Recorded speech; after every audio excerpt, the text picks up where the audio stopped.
ป้านมไหวแห่แหนมดตุกของเกศแขนแดนปอมทอละนี้ได้เปิ่มสีไปคุณท่านเจ้าคุณผู้งามลำคุณปาพุทธให้นำคำคุณปาธรรมให้นำทรงคุณปาทรงยอดเยี่ยมให้เตรียมขางยาห่างจิงสิ่งศักดิ์สิทธิ์ฤทธิ์ยอดยิ่งให้ลิงลำและเหลียวให้ได้เที่ยวนาวาแผ่พลานำตุ่มเทวดานำหุ่มปกคุมตุ่มกอบบารมีแวดล้อมให้นำคุมยามุนมองมือนี้ญาติพี่น้องได้จัดแต่งพระควรเห็นสมควรเรียกขันควรเอิญมือนี้ญาติกาปากันมาพร้อมแล้วเสียงแซวเตรียมห้องโกเอิญเอาควรตอนไทยให้มาเข้าแม่นสุกิงเจ้าอย่ามิดอิงติ่งยามควรมาให้เจ้าเตือนให้เจ้าเสื่อนปอบอย่ารอสาอยู่นานว่ามาดูคนเอ่ย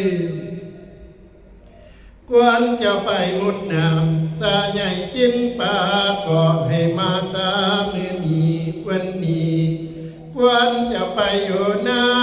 กินข้าวก็ให้มาสามือนี้วันนี้ว่า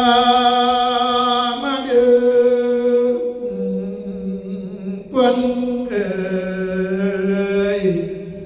ยามมาตาเว้นคำลงหลับป่าแสงยามมาตาเว้นแดง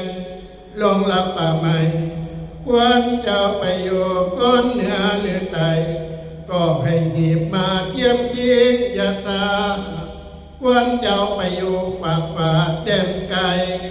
ก็ให้มาสามือนี้วันนี้ว่ามาดู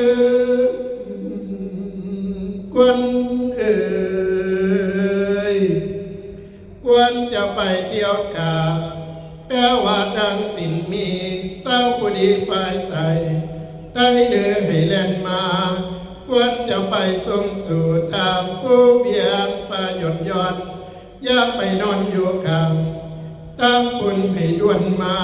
ควรจะไปสมสอนนอนภายป่าไม่ใหญ่